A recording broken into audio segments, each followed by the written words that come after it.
Glória a Deus. Eu queria que você abrisse a palavra do Senhor no livro de 2 Crônicas, no capítulo 7. E a gente vai passear um pouquinho sobre o capítulo 7, mas vamos ler o verso 14. Eu coloquei como nome dessa mensagem a hora de nós recebermos a cura, de vir a cura sobre as nossas vidas. Por que isso? Porque essa palavra tem me martelado durante toda a semana. E eu sempre busco ter sensibilidade da parte de Deus para ouvir qual a mensagem que Deus quer falar conosco. E não foi uma, nem duas, nem três vezes que eu vi um pastor, ou uma publicação, ou alguém falando sobre esse versículo que está em 2 Crônicas, capítulo 7, verso 14. 2 Crônicas, capítulo 7, verso 14. E eu queria falar sobre isso. E eu queria, em nome de Jesus, te balançar nessa noite, para que você possa pegar os ensinamentos que estão inseridos aqui nesse texto e também no contexto que ele foi escrito, e possa trazer como uma verdade para você. Eu vi um pastor nessa semana que ele disse assim, que a culpa da pandemia é a culpa da igreja. Teve pessoas que disseram que a culpa era da igreja na questão de que é uma mentira, dizendo que a divulgação, o crescimento da pandemia, de a transmissão ser da igreja. Mentira. Mentira do diabo. Porque é na igreja onde as pessoas têm o maior cuidado. Olha na nossa igreja, quando a gente estava funcionando lá. Todo um cuidado, distanciamento, máscara, todo mundo com álcool, todo mundo sem contato físico. As coisas acontecendo dentro daquilo que é estabelecido pela saúde. Na igreja existe o maior cuidado para que nós não possamos ser agentes de maldição na vida de alguém. Então isso é mentira. Mas por outro lado, pelo lado espiritual, muitas vezes o momento em que nós estamos vendo de pandemia é culpa da igreja. E é sobre isso que eu gostaria de falar. Por conta desse versículo. Esse texto, ele diz assim, você que achou, 2 Crônicas 7,14, acompanha comigo na tua Bíblia. Se você tiver uma caneta, eu queria que você grifasse esse versículo, porque eu tenho certeza que depois Deus vai falar com você e vai continuar falando através dessa palavra.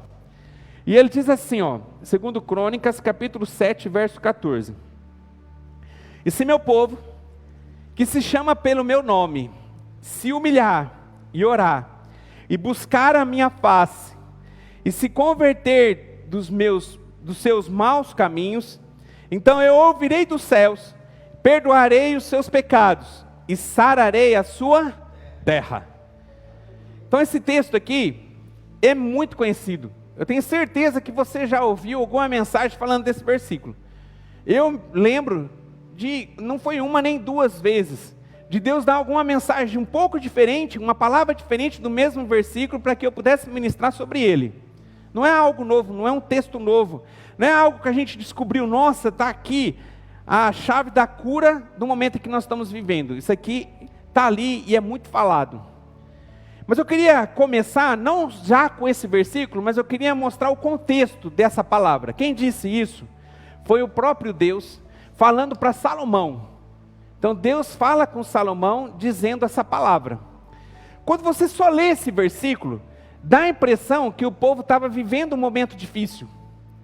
Estava um momento de desgraça. Talvez um momento pandêmico como nós estamos vivendo. Daí vem Deus e entrega essa palavra dizendo que para que eles pudessem superar esse momento, deveria fazer algumas coisas, que a gente vai trabalhar isso nessa noite. Mas não era. Na verdade, quando ele entrega essa palavra, era uma palavra de aviso. Se você pegar o 2 Crônicas, o livro inteiro de 2 Crônicas, é Salomão falando sobre a reconstrução do templo. Que era o desejo do coração do pai dele, a reconstrução do templo, que era de Davi. Mas Davi, Deus não permitiu que ele reconstruísse, e passou a missão da mão de Davi para seu filho Salomão, a reconstrução desse templo. Por quê? Porque Davi era um homem de guerra, e Deus disse, você não vai reconstruir, porque através de você, muito sangue foi derramado sobre a terra. Então Deus não permitiu que ele fosse o rei, que ia ver a construção do templo, e entregou para Salomão. E Salomão, ele começa essa missão. Você vai ver no começo do 2 Crônicas, ele falando, ele levantando uma multidão. A gente está lá na chácara, fazendo um mutirão para que a gente possa construir. Estava lá gravando, tinha uns 6, 7, 8 pessoas construindo. A gente já acha que é bastante gente. Se você for ver no começo do livro, é milhares de pessoas que foram separadas para essa construção. Uma construção gigantesca do templo. E quando ele chega aqui, no capítulo 7, ele tinha já edificado o templo. O templo estava pronto. Só que ainda era um templo feito por mãos de homens, aonde Deus ainda não habitava sobre aquele lugar. Todos os artigos que representavam a presença do Senhor já estavam no devido lugar dentro do templo. Porque antes, Deus habitava em tendas, em templo de tendas. Agora Deus pediu para que fosse construído um templo, para que, edificado por mão de homens, para que ali fosse manifesto a presença dele. Só que ainda era uma construção feita por mão de homens, onde Deus não habitava. Daí no início do capítulo 7, Salomão começa a orar, no capítulo 6, ele começa a orar e começa a entregar essa obra para Deus, e dizendo da necessidade de Deus habitar naquele lugar, pedindo para que Deus pudesse habitar naquele lugar. Daí você vai ver no capítulo 7, no início, que quando ele termina de orar, desce fogo do céu, e há a manifestação do poder de Deus sobre aquele lugar, aonde Deus começa a habitar aquele templo. Era um templo construído nas mãos de homens, do qual Deus não estava. A partir do momento que termina a obra, e eles começam a orar e clamar, Salomão começa a orar junto com todo o povo, vem a manifestação do poder de Deus sobre aquele lugar. É como se Deus estivesse aprovando a construção e habitando naquele lugar, naquele templo. E a festa, aquele momento sobrenatural de Deus, da manifestação do poder de Deus, foi por 7 dias. Você vai ler no capítulo 7, depois você lê, você vai ver falando exatamente sobre isso. E daí, passa-se esse tempo de 7 dias, cada um vai para sua casa feliz. Daí Deus fala em secreto com Salomão. Então não era um momento de pandemia, não era um momento de dificuldade, não era um momento de tristeza, não era um momento que ele estava passando de tribulação. Na verdade, era um momento de gozo, de alegria, por finalizarem uma obra e entregar a obra para o Senhor, e o Senhor aprovar aquela obra e se fazer presente sobre aquele lugar, sobre o templo. Como se Deus dizendo, eu estou com vocês, não mais habitarei em tendas, agora eu estou aqui. E daí vem esse versículo 14, que numa conversa, no início de conversa de Deus com Salomão, ele vem falar sobre isso. Mas ele não estava falando do momento, ele estava falando daquilo que poderia acontecer no futuro. Daí ele está dizendo assim, vou ler o 12.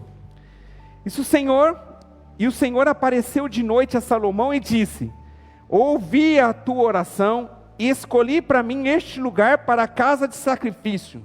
Então o Senhor aceitou a construção daquele templo. Se eu cerrar os céus, olha só, e não houver chuva, ou se ordenar aos gafanhotos que consumam a terra, ou se enviar a peste sobre o meu povo, então ele está dizendo, se isso vier a acontecer, então não estava acontecendo, mas se vier a acontecer, e se meu povo, que se chama pelo meu nome, se humilhar, e orar, e buscar a minha face, e se converter dos meus maus caminhos, então eu virei dos céus, perdoarei os seus pecados e sararei a sua terra.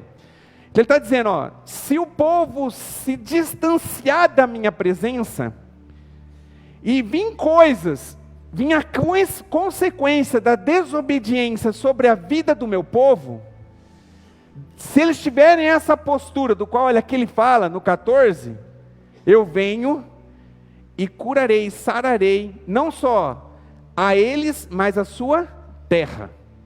Então isso que ele está dizendo, não era esse momento, mas Deus já alertando desse momento. E olhando para o momento que nós estamos vivendo hoje, chegou para nós. Nós estamos vivendo isso, exatamente esse momento hoje, nas nossas vidas. Primeira coisa que eu aprendo, quando eu leio todo esse contexto e esse versículo, que não adianta a gente só ser bonitinho por fora. Porque Deus você pode ser bonitinho por fora, dar glória a Deus, até buscar em oração, mas dependendo de como está seu coração, Deus não habita. Olha só, construir um templo vazio, a busca de Deus habitar aquele lugar em oração, feita não só por Salomão, mas por todo o povo, veio a manifestação do poder de Deus sobre a vida dele, e Deus passou a habitar o templo. É a gente. Nós somos o templo do Espírito Santo. Então não adianta a gente sermos cristãos de casca, só de exterior. Na verdade, o que vale é aquilo que está dentro de nós, e dentro de nós temos que ter e ser a habitação do Espírito Santo. Eu não sei como é que você está vivendo hoje, não sei você que está em casa, como é que você está vivendo hoje. Mas no nome de Jesus, Deus está mostrando para a gente que chegou o momento da gente acordar. Chegou o momento da igreja acordar. E se você faz parte da igreja, eu não estou dizendo igreja, ministério Sou Vivo. Eu estou dizendo da igreja do Senhor. Se você faz parte da igreja do Senhor, porque você aceitou Jesus como Senhor e Salvador, essa palavra é para você. Como que está você hoje, como casa do Senhor, a habitação do Espírito Santo? Ele está em você? O Senhor habita em você? Se não, você precisa mudar algumas coisas na sua vida. Você precisa se preocupar. Irmão, nossa geração nunca presenciou isso. Nós estamos chegando na casa de brasileiros. Eu não estou falando do mundo, estou falando de brasileiros. Nós estamos chegando na casa de 300 mil pessoas morreram de Covid. Sabe o que é 300 mil pessoas? É quase um pouco menos que uma cidade inteira de Maringá morrendo de uma vez só, em menos de um ano. Eu não lembro direito, mas eu acho que foi no comecinho desse ano. No começo do ano era 200 mil pessoas. Em 3 meses, já são quase 100 mil pessoas que morreram, no pior momento da pandemia que nós estamos vivendo. Onde você vê uma pessoa e está tudo bem com ela. Passa uma semana, você recebe a notícia para estar orando por ela, porque ela está no hospital entubada. Daí passa 1 dia, 2 dias, 3 dias. Vem a graça e a bênção do milagre da cura, ou vem a triste notícia do falecimento. A gente está vivendo nesse mundo, exatamente nesse momento. Nós cantamos aqui falando que Jesus está voltando. Irmão, Jesus está às portas. Jesus está às portas. Ele está para voltar. Agora, será que a gente está preparado? Será que nós temos sido habitação do Espírito Santo? Como é que está sendo a nossa vida? Como é que a gente está vivendo? Gente, os bens materiais perderam sentido. Sabe o que eu ouvi essa semana? Um cara dizendo assim, que nunca aumentou tanto a venda em agência de carros luxuosos. Sabe por quê? Porque uma humanidade doente já começou a entender que dinheiro você não leva para o caixão. E as pessoas estão gastando o que tem para poder usufruir em terra, para ter um pouquinho de refrigério. Coitados desse povo. Mas já está tendo concepção dizendo assim, não vale a pena, porque eu estou juntando aqui, mas eu sou finito, eu posso morrer amanhã. Então eu vou aproveitar. Mas a nossa concepção de verdadeiros cristãos não tem que ser essa. Tem que ser a seguinte: será que eu estou preparado para o dia de amanhã? Se Jesus volta hoje, Jesus voltou para mais de 300 mil pessoas só de Covid nesse um ano. E eles se encontraram. Mas será que os 300 mil estavam preparados para esse momento? Quantos será que estavam preparados para realmente viverem a vida eterna? E quando a gente fala isso, antigamente era uma coisa muito distante. Talvez você pensasse assim, essa palavra não é para mim, eu estou com 20 anos, estou com 30 anos, então essa palavra para mim não faz muito sentido. Irmão, hoje faz. O maior índice hoje de pessoas que estão doentes e que estão padecendo e morrendo são as pessoas que têm de 30 a 50 anos. Era só idosos ano passado, hoje é os jovens, pessoas que são jovens, que estão ficando mais tempo no hospital, e que estão sofrendo, e estão padecendo. Irmão, nós estamos vivendo um momento em que Deus permitiu tudo isso, porque eu não consigo entender e ver, segundo a palavra, um Deus que possa ter gerado essa situação, mas existe a permissão de Deus, porque nosso Deus, Ele é poderoso, amém? Nosso Deus é maior que o Covid? Imensamente maior. O que é o Covid para Deus? Nada. O que é o Covid para o homem? Um negocinho que a gente só olha no microscópio e que desbancou a autoridade do homem. O homem achou que ele era poderoso, veio um negócio que você nem vê o olho nu, e mostrou a pequenez de um homem. Mas para Deus, não é nada. Mas existe a permissão de Deus, porque nós estamos vivendo esse momento, que Deus alertou no passado, que a gente está vivendo agora. E eu disse, quando eu estava começando a falar, que a culpa era da igreja. Sabe por quê? Porque essa palavra que foi ministrada aqui nesse versículo, ele começa direcionando para um público. E não era para um público que não conhecia ele, a Deus. Mas eram pessoas que conheciam a Deus. Porque ele começa dizendo assim, ó, se o meu povo, quer dizer, o meu povo, que se chama pelo meu nome, ou seja, o povo de Deus. Então essa palavra de exortação para um momento difícil que viria, que estava narrado no versículo anterior, ele não está falando para quem não conhece a Deus, ele estava falando para quem já tinha passado pela experiência de conhecer a Deus. É para mim e para você, irmão. É para a igreja. E ele está dizendo, ó, você que me chama pelo nome, que você diz ser meu filho, como se ele estivesse dizendo dessa forma. Você que se inclui como povo de Deus. Eu tenho algo para você. Eu tenho promessas para a tua vida, e as promessas estão no final do versículo. Mas para que essas promessas virem a acontecer, tem coisas que a gente precisa mudar. Porque senão não vai vir. Senão a pandemia vai começar e continuar por muitos anos. E pode vir vacina. Se a gente não se consertar diante desse chacoalhão que Deus está permitindo que nós tenhamos, vai vir outro vírus, vai vir outra doença, vai vir outra enfermidade. Não acaba na vacina. Se a gente não se posicionar como povo de Deus, se a gente não tomar posse de fazer a nossa parte, para que a promessa que o Senhor deixou descrita aqui, não seja estabelecida em nós, de verdadeiramente de sermos curados. E ele fala de 4 coisas, que não é para quem não conhece a Deus. Começa na igreja dele, começa com os filhos dele.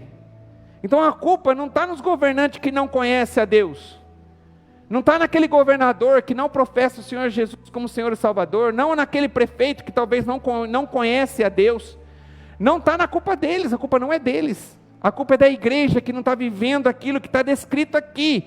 E está aqui o antídoto, a vacina que pode tirar a gente desse momento, está aqui. Você nem precisa esperar o Coronavac ou qualquer outra vacina para que você possa ser vacinado e vir a cura. Porque pode vir uma nova enfermidade e continuar a pandemia. Mas a cura definitiva desse momento que nós estamos vivendo está aqui, nesse texto. E é para mim e para você, é para a igreja. Se você conhece o Senhor Jesus, entregou a sua vida, essa palavra é para mim e para você. E ele continua dizendo assim, olha só, 4 coisas. Primeiro, a necessidade da gente se humilhar. A gente se tornou prepotente, infelizmente. Muitas vezes, porque nós carregamos o nome de ser do povo de Deus, a gente achou que nós éramos super-heróis, não porque Deus é o Senhor é o nosso Deus, mas porque nós estávamos numa posição diferente, porque nós achávamos que nós podemos todas as coisas. Muitas vezes, em nome de uma religião, nós deixamos com que a religião que nós estávamos inseridas ser maior do que o próprio Deus em nós. Nós começamos a achar que com a força do nosso braço nós podíamos tudo. A igreja parou de orar, a igreja parou de jejuar, a igreja parou de exortar. As igrejas começaram a crescer diante de uma palavra só profética e boa. Porque a palavra proferida, a palavra profética, ela pode ser uma exortação ou pode ser uma palavra de bênção. a palavra de exortação foi retirada da igreja. E aquelas igrejas em qual a palavra de exortação era ministrada, as pessoas saíram da igreja. E aquelas que só proferiam bênção, vem que tem bênção para você, vem que tem aqui, você vai ser abençoado, você vai ter carro novo, você vai ter um trabalho, você vai ter uma esposa, sua vida vai ser mudada. Quando era só estabelecido em bênção, a igreja encheu. Mudou. Agora chegou o momento da gente reconhecer que nós estamos errados. O se humilhar aqui é a gente reconhecer que nós não somos nada. E que tudo aquilo que foi falado foi um erro da igreja. Foi um erro da igreja. A igreja parou de pregar a salvação. A igreja começou a só focar nas bênçãos daqui da terra e esqueceu de dar um foco na salvação. Vem que você vai ser abençoado, mas não pela bênção da salvação, de ter uma vida melhor nessa terra. Que não significa que Deus não quer nos dar essa vida. Mas o mais importante para a gente não é essa vida. Estamos vendo isso agora. É a eternidade. É aquilo que nós vamos viver com Ele. Chegou a hora da gente se humilhar. O humilhar é reconhecer que nós estamos errados.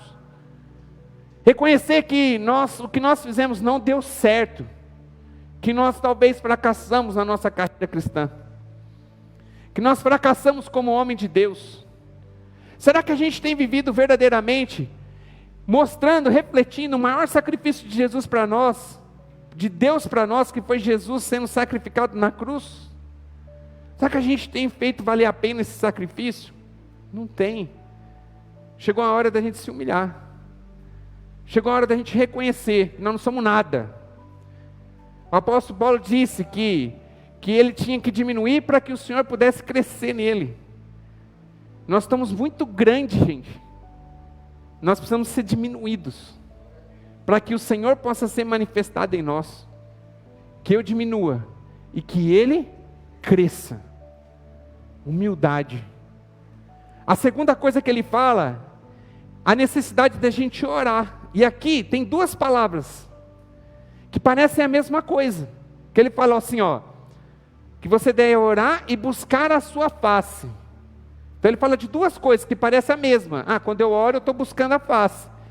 Mas a intensidade delas são diferentes. O orar é você falar com Ele.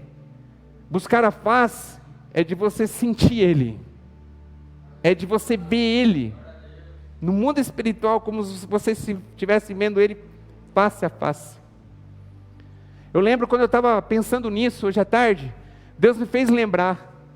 Para que eu pudesse entender, porque dá uma confusão. Como assim?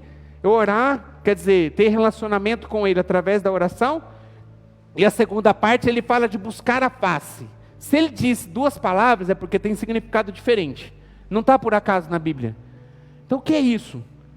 Daí Deus me fez lembrar de uma passagem de Jó. Jó passou por um momento de tribulação, e ele era um homem que conhecia Deus. Ele conhecia. Tanto é que ele era um homem que Deus começa a falar com o diabo, dizendo de coisas boas que ele via em Jó. Ele agradava o coração de Deus. E nos momentos de tribulação que ele passou, pelas provas que ele passou, quando ele chega no final, ele diz a seguinte frase. Ele diz assim, antes eu te conhecia de ouvir falar, mas hoje os meus olhos te veem. Daí Deus falou muito forte comigo. Jó conhecia num relacionamento distante da oração. E através da experiência que ele passou, que ele teve, ele passou a ver Deus face a face. Ele começou a buscar a face de Deus. Talvez o seu nível de relacionamento com Deus está só no seu diálogo com Ele. Mas Deus quer estar presente para você não somente no momento que você separa para orar, mas que você possa estar com Ele face a face. Entendendo que Ele está com você aonde você pisar, em cada momento. Irmão, e a gente não tem isso. Pensa comigo, de verdade. Se eu realmente tivesse essa consciência que eu preciso buscar a Deus face a face, ou seja, eu estar conectado com Ele em todo o tempo, quantas coisas no meu dia eu não teria feito hoje? Quantas coisas que você fez hoje de errado, palavras que você proferiu, pensamentos que vieram na tua mente, que te levou ao pecado. Quantos erros e fracassos na vida cristã nós tivemos nas últimas 24 horas?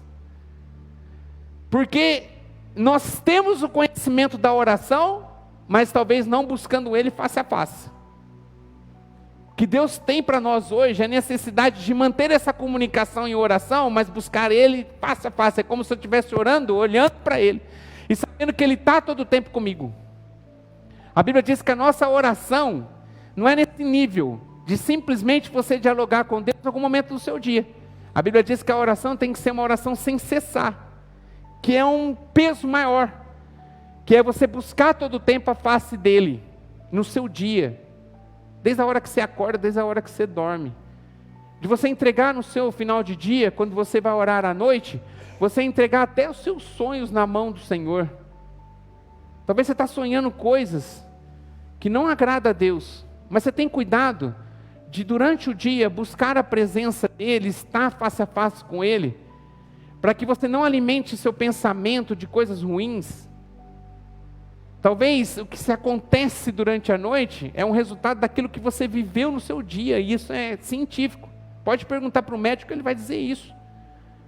Então quem é o culpado dos sonhos que talvez você tenha tido? Você mesmo. Porque talvez você tenha até orado no final da sua noite, mas você não tem buscado durante o dia Deus face a face. Então ele está dizendo, se humilha, reconhece que você está errado. Começa a partir de hoje a dizer, eu errei, nós erramos. E a gente precisa virar a chave disso, não dá para continuar mais como está. Segundo, estar com Deus em oração, buscar Deus, compartilhar com Ele suas necessidades, também as suas bênçãos, agradecer a Ele por tudo aquilo que Ele já tem feito. Terceiro, buscar Ele face a face, num relacionamento maior, não simplesmente de um diálogo, mas trazer a existência de Deus na minha vida, eu viver como se Ele estivesse comigo face a face, trazer Ele para perto de mim. Na verdade é o contrário, você está perto dEle, porque Ele nunca saiu do lugar, talvez você que se afastou. Buscar Ele face a face. E Ele fala a quarta coisa, e a quarta coisa Ele diz assim, e se converter dos seus maus caminhos, se arrepender daquilo que você tem vivido até agora. Olha só, se humilhar, reconhecendo que você está errado, buscar Deus em oração, buscar o Senhor face a face, e desviar, se converter dos seus maus caminhos, arrependimento, que é a base da Bíblia. Ele está dizendo, tudo que você fez, o seu passado não me interessa mais, mas desde que você se posiciona no dia de hoje, reconhecendo os seus maus caminhos e mudando de direção. A gente já ministrou aqui umas 100 vezes na igreja, e aqui na casa de recuperação da mesma forma. Se não for eu, foi o Abel, foi o pastor Ângelo, ou outros pregadores que já passaram por aqui, dizendo sobre a necessidade do arrependimento. Deus só se move através do arrependimento. Por que será que o último está dizendo isso? Porque é aqui que fecha a conta. Você reconhece o seu erro, busca a presença de Deus em oração, vai em busca de ver o Senhor face a face, buscando intimidade com Ele, e mantém tudo isso através do arrependimento de uma vida errada que talvez você viveu. Nós que nos somos chamados como sendo povo dEle, que chama Ele pelo nome, precisamos acordar para essas 4 coisas, e principalmente para essa que está em último lugar, se arrepender dos nossos pecados. O arrependimento não é você chorar pelo que você fez, é você mudar de direção, é você chorar, se lamentar sim, mas buscar não fazer mais. Arrependimento, continuando na mesma direção, é remorso. Deus não aceita. Deus só aceita se você se arrepende e muda. Se você continua na mesma prática, não houve quebrantamento, não houve conversão dos seus maus caminhos, você continua andando no mesmo caminho mau. E Deus manda dizer essa palavra para a gente como igreja, porque a começar em nós, tem uma palavra, tem uma canção bem antiga, que diz assim, a começar em nós quebra coração. Não sei se o Abel sabe ela, mas é bem antiga, que dizia isso: a começar em mim quebra coração. Começa com a gente. Se a gente entender essa palavra e viver ela, a gente vai começar a viver as promessas. E a recompensa é grande, gente. A recompensa é grandiosa. Quando a gente está no momento de luta, a nossa visão tem que estar na recompensa, porque o momento de luta compensa na recompensa. Fui andar com o pastor Ângelo de bicicleta essa semana. E o desafio era grande, 100 quilômetros. Eu quase morri. E na hora que eu estava pedalando lá, 80, 90 quilômetros, quase morrendo, e eu falava para os meninos assim: gente, vamos continuar firme. Pensa na recompensa. De você conseguir bater a meta que você estipulou. Pensa que você já chegando na sua casa, compartilhando com pessoas que você ama, que você tinha um desafio e você conseguiu. Pensa você já no chuveiro, tomando um banho para preparar para ir para a mesa para poder se alimentar. Pensa na recompensa. Porque quando você pensa na recompensa, você tem força para passar por esse momento difícil. E aqui tem uma recompensa. Porque tudo isso aqui que eu falei, não é fácil, irmão. Não é fácil, eu tenho certeza que você já sabia. Só estou te lembrando. É Deus mandando um recado para a gente, mais uma vez. Mas não é fácil. Porque você vai ter que mudar muita coisa na tua vida. Muitos conceitos que existem impregnados em nós vai ter que cair por terra. A religiosidade que muitas vezes está nos impedindo de nós vivermos um verdadeiro relacionamento com Deus vai ter que cair. Para que a gente possa ter e ver Deus face a face. Tem muita coisa. Talvez você já está passando um filme na tua mente. De algumas situações que você tem que abrir mão. E o abrir mão não é fácil. Né? É difícil. Ontem o pastor Ângelo, num momento, ele disse assim que o pecado é gostoso. Porque o diabo, ele pinta o pecado como uma coisa boa. E você tem que abrir mão disso. Para você viver aquilo que está escrito. Para poder viver as promessas. Você tem que ter muita convicção dessa promessa. E eu quero dizer quais são para você. Primeiro, olha só o que ele diz. Eu ouvirei dos céus. Então se você viver isso, ele vai ouvir a sua oração. Sabe o que eu aprendo aqui? Que tem muita oração que não sai desse teto. Tem muita gente pagando o preço de oração, mas a oração não chega até Deus. É um conceito meu, que eu posso estar errado. Mas eu entendo assim. Se você pensar diferente, eu respeito. E eu queria que você me respeitasse diante do que eu acho.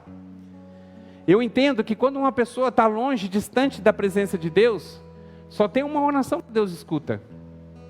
Não adianta você ficar pedindo para algo, para cura, para abrir de emprego. Não vai acontecer. Porque no meu conceito, só existe uma oração para aqueles que estão desviados, estão longe, distante do caminho do Senhor, que o Senhor ouve. É a oração do arrependimento. É a única. A única chave que abre a porta do céu para que Deus possa ouvir o seu clamor é o arrependimento. E aqui está dizendo isso. A primeira promessa é Ele ouvir. Porque até então, nem ouvir, Deus está ouvindo. Deus não está agindo. Se a gente não fizer isso. Então a primeira promessa, você vai ter a certeza que aquilo que você tem orado, clamado, Deus tem ouvido. Amém. Deus tem ouvido. Segunda, olha só. Eu virei dos céus e perdoarei os seus pecados. Eu não sei o seu passado, irmão. Mas eu tenho certeza que tem muita coisa do teu passado que ainda te persegue. Tem muita gente que está doente hoje. E não consegue prosseguir no caminho onde o Senhor está presente. Porque o diabo, que ele é sujo. Porque ele não presta. Porque ele levanta o seu passado e traz o peso da culpa sobre você, impedindo que você possa caminhar para frente. Tem gente que está amarrado na culpa. Tem gente que está com... Sabe aquelas bolas daqueles filmes americanos que antigamente colocava para os presos e ia trabalhar nas linhas de trem, filmes antigos, e que tinha uma bola de ferro que era grudada com uma corrente no calcanhar do preso, para que ele pudesse trabalhar, mas não poder fugir.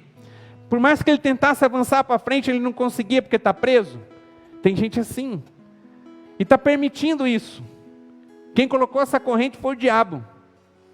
porque está preso ao passado.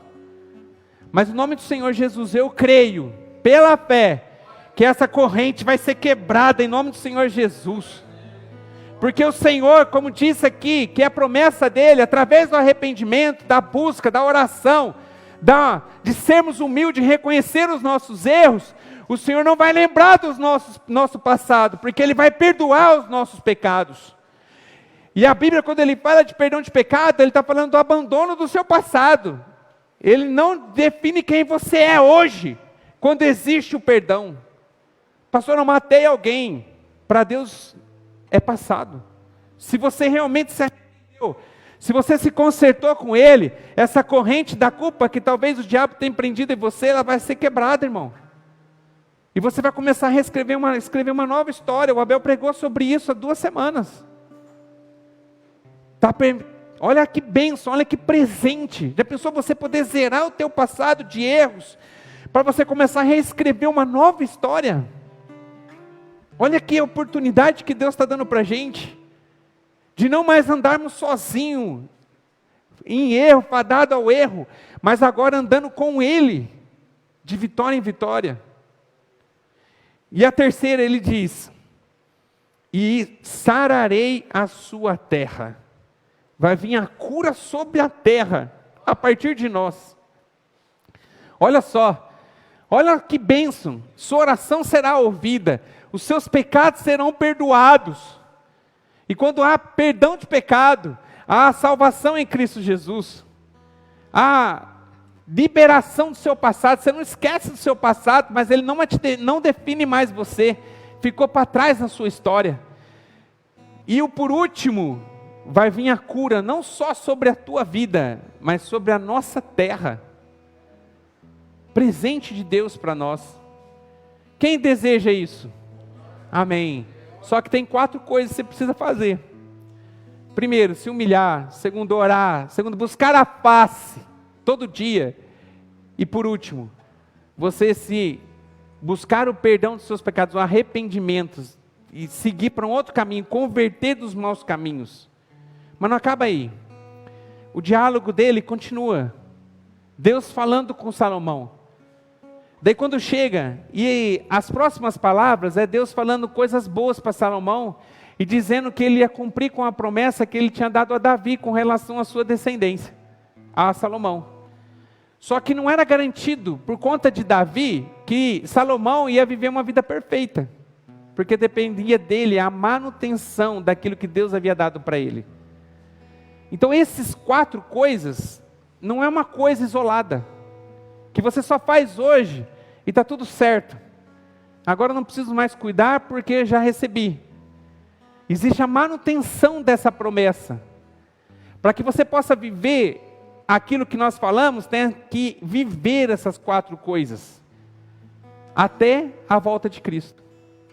E olha o que ele disse no verso 19.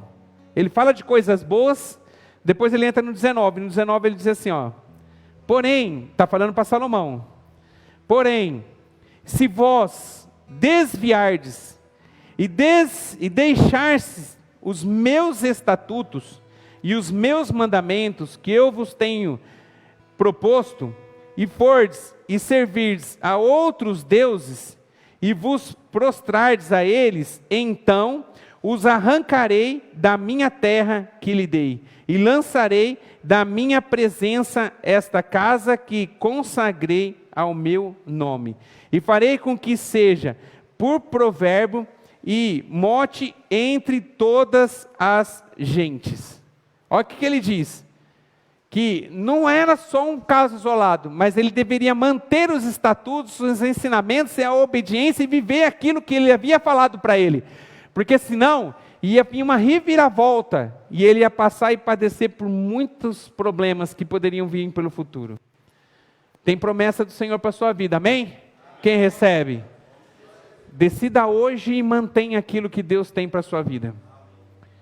Essas 4 coisas que aqui a gente falou, não é um caso isolado, mas é um estilo de vida. Você tem que colocar isso como um estilo de vida sua. É um estilo de vida todo dia. Todo dia. É todo dia entendendo que eu não sou nada. Se Deus não for em mim, eu não sou nada. Eu sou uma porcaria. Eu não consigo nem saber se eu consigo ter mais um segundo de vida. Eu não sou nada, um vírusinho acabou comigo. Não sou nada, você não é nada. Então você se humilhar e entender que nós somos dependentes de Deus. Você buscar Ele em oração, buscar a sua face e ter uma vida de arrependimento. Ele não está dizendo que você não pode errar. Só que o erro tem que ser um acidente. Se você tem errado premeditado, significa que você não passou pelo processo da conversão. Agora, quando o erro é um acidente, Ele está falando, ó, tem volta para você, através do arrependimento. Que você possa colocar isso como um estilo de vida na sua vida, amém?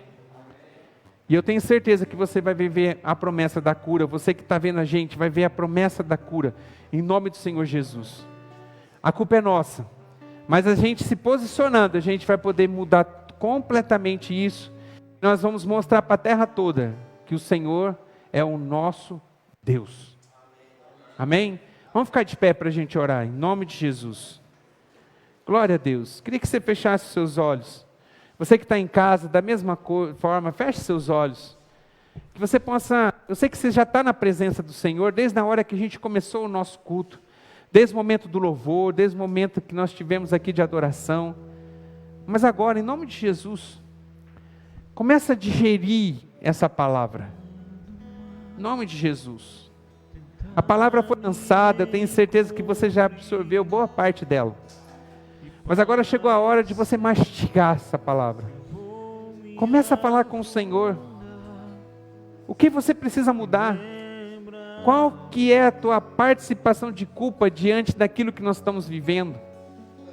O que falta para que verdadeiramente você possa viver as promessas que aqui estão descritas, da sua oração poder chegar até o Senhor, de você poder, em nome de Jesus, ter seus pecados perdoados, tirando todo o peso da culpa que muitas vezes você tem carregado, e vir a cura sobre a tua vida, na sua vida física, na sua vida emocional, na sua vida espiritual, e não só sua, mas de toda a humanidade.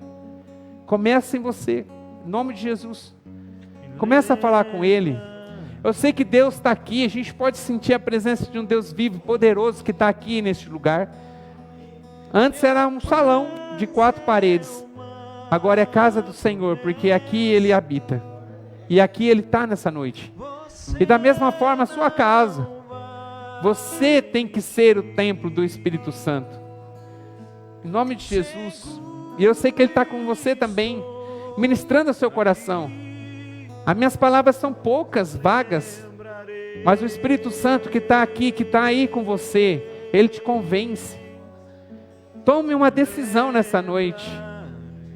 Não dá para você ser mais a mesma pessoa diante de uma palavra escrita que nós acabamos de ler. Não dá mais para a gente continuar. Não podemos ser mais negligentes. Precisamos mudar a nossa vida. Busca Ele. Em nome de Jesus.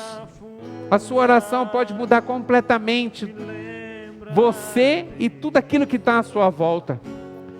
Busca Ele. Clama a Ele nessa noite. Em nome de Jesus. Em nome de Jesus. Enquanto o Abel canta uma canção, eu quero te convidar a você ter seu momento. Se desliga de tudo. Feche seus olhos para que você não fique prestando atenção naquilo que está acontecendo ao seu redor. E se concentre somente no Senhor. Talvez a oração que você precisa fazer agora é do arrependimento. Que, como eu disse, que eu entendo, aqueles que estão desviados, que estão vivendo uma vida de pecado, a oração que o Senhor ouve nessa noite é do arrependimento. Talvez é outro tipo, outro nível de oração, porque você já passou por esse processo. Mas ore a Ele, busca Ele, em nome de Jesus. Traz Ele, esteja junto dEle, contemple Ele face a face, viva as palavras de Jó. Talvez antes você conhecia Ele de ouvir falar, talvez numa oração sem contexto, talvez num tempo de oração sem muito significado, mas que você possa, assim como Jó agora, de poder ver a face do Senhor. Você possa dizer como ele: hoje meus olhos te veem. Clama a Ele em nome de Jesus. Que a paz é uma promessa. Glória a Deus. Você não Glória a Deus. vai mentir. a oração dos teus servos, Senhor. Seguro estou. Cantará cheio para lei, cantará lá balamalás. Mais, Senhor.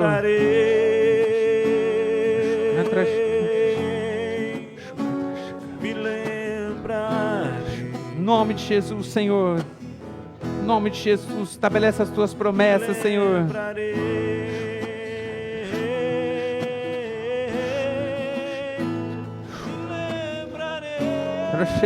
Cantará lá balabalás. Andará cheio para lei, cantará lei balemalás. Só tu tens o nome que acalma a tempestade. Entrega para o Senhor sua dificuldade. Só tu tens o nome que lança fogo. Em nome de Jesus. Entrega a sua dificuldade nas mãos dele. Você não está sozinho, ele está contigo. Seu nome é Jesus. Fala com ele. Abre a tua boca. Fala com ele em nome de Jesus. Que acalma a tempestade. De cantará cheio para lei, cantará lá balamalás. Cantará chure de cantará cheio para lei, cantará lá balamalás. Cantará chure de cantará cheio para lei, cantará lá balamalás. Mais de ti, Senhor, em nome de Jesus. Mais de ti, Senhor. Assim como o Senhor veio, ó Pai, veio sobre aquele templo como fogo, assim o Senhor possa vir sobre as nossas vidas, ó Pai, em nome do Senhor Jesus. Que possa haver manifestação da Tua presença, ó Pai, neste lugar e em cada casa. Espírito Santo, mais de Ti, Senhor. Cantará chura de cantará cheia para ler, cantará lá balabalás. Mais de Ti, Senhor. Que o Senhor possa estar trazendo cura, ó Pai, sobre as nossas vidas, sobre a nossa cidade, sobre o nosso estado, sobre a nossa nação. Vem, Senhor, cura, Pai, em nome do Senhor Jesus. Através da nossa postura, do nosso posicionamento nessa noite, Senhor. Vem como fogo, Senhor, em nome de Jesus. Em nome de Jesus, ó Pai, habita em nós, Senhor. Habita, Senhor, em nome de Jesus. Que nós possamos ver o Senhor face a face, ó Pai. Receba a oração, Senhor. Receba o clamor do Teu povo nessa noite, Senhor. Que nós possamos ouvir grandes milagres, ó Pai, que possam acontecer. Que as promessas que aqui foram descritas e aqui lidas nessa noite, ó Pai, possa acontecer nas nossas vidas, na nossa nação, na nossa terra, Pai, em nome do Senhor Jesus. Em nome de Jesus, nós louvamos, engrandecemos, exaltamos o Teu nome, ó Pai, porque o Senhor é um Deus que mesmo diante das nossas imperfeições, o Senhor está conosco. Obrigado, ó Pai, porque o Senhor está aqui, porque o Senhor está em cada casa. Cobre os nossos, Senhor, em nome de Jesus. Traz a cura que nós precisamos. Que a promessa, Senhor, diante da nossa atitude possa acontecer. Em nome de Jesus. Em nome de Jesus. Em nome de Jesus. Em nome de Jesus. Em nome de Jesus. Glória a Deus. Glória a Deus. Glória a Deus. Quem que sai aqui hoje com uma aliança e um comprometimento com o Senhor de se posicionar diante dessa palavra? Em nome de Jesus. Em nome de Jesus. Talvez você possa estar se sentindo pequeno para você viver isso. Irmão, você não é pequeno. Se você aceitou o Senhor Jesus como Senhor e Salvador, você é filho do Altíssimo. E o Senhor hoje, em nome de Jesus, Ele está devolvendo para você a condição de filho. E que você possa cuidar disso. Que você possa viver conforme está escrito aqui na sua palavra. Que a gente possa viver todos os dias vivendo isso, para que as promessas dEle possam estar sobre as nossas vidas. Eu quero profetizar sobre a sua vida, mas só vai acontecer se você viver aquilo que aqui foi falado. A condição da promessa acontecer na sua vida não é a partir da minha palavra, mas a partir da sua atitude. A tua atitude faz com que a promessa aconteça. A sua atitude. Em nome de Jesus. Pai, nós queremos se entregar nas tuas mãos esse culto hoje. Queremos entregar esse momento que nós tivemos de aprendizado, de louvor, de adoração ao teu nome. E agora, Pai, aquelas pessoas que entenderam e que fazem, Senhor, nessa noite uma aliança, e que o processo de mudança já tem começado, que possam viver uma semana de paz, uma semana de cura, e que os sinais do Senhor possam estar com cada vida, que a manifestação do seu poder possa estar na vida de cada um. E eu profetizo, ó Pai, em nome do Senhor Jesus, que assim como apareceu, veio fogo do céu sobre o templo, quando ele ainda estava vazio, possa acontecer na vida daqueles que aqui hoje, Senhor, estão com a casa limpa, esperando a sua habitação. E quando vim, Senhor, que haja manifestação de dons espirituais, que possa haver manifestação do teu poder, Senhor, não só para aqueles que estão aqui, mas aqueles que estão em casa, e que grandes coisas nós possamos ouvir, Senhor, e que tudo, Pai, todo o crédito possa ir para o Senhor, que é o nosso Deus. Obrigado por tudo, cuida de nós sempre, em nome do Senhor Jesus, amém. Glória a Deus. Quem recebe essa palavra, dá uma salva de palmas para o Senhor. Glória a Deus, glória a Deus, glória a Deus, glória a Deus, glória a Deus. A gente termina aqui esse culto, mas ele continua na sua vida, em nome de Jesus. Não deixe, não se aparta da palavra. Não significa que a gente está tendo um culto só final de semana, que é só final de semana que você se alimenta dele. Em nome de Jesus, que você possa buscar todos os dias uma palavra, ter seu momento de adoração, você ter o seu tempo de buscar a face do Senhor. E eu tenho certeza que grandes coisas vão acontecer na sua vida e na vida de todos que aqui estão. Obrigado pela tua presença. Vai com Deus, em nome do Senhor Jesus. Amém. Glória a Deus.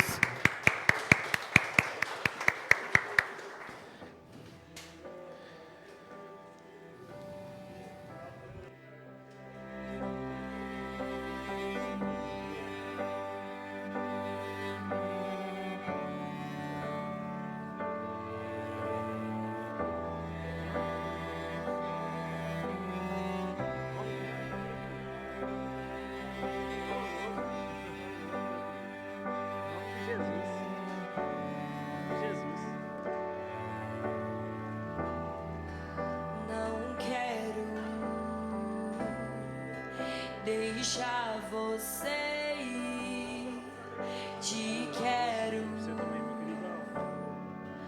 pra sempre aqui, te busco com todo o meu coração.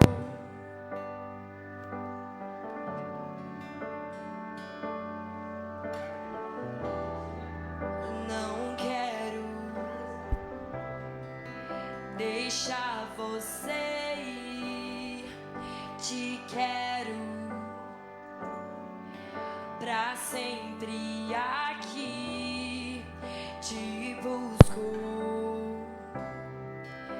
com todo o meu coração.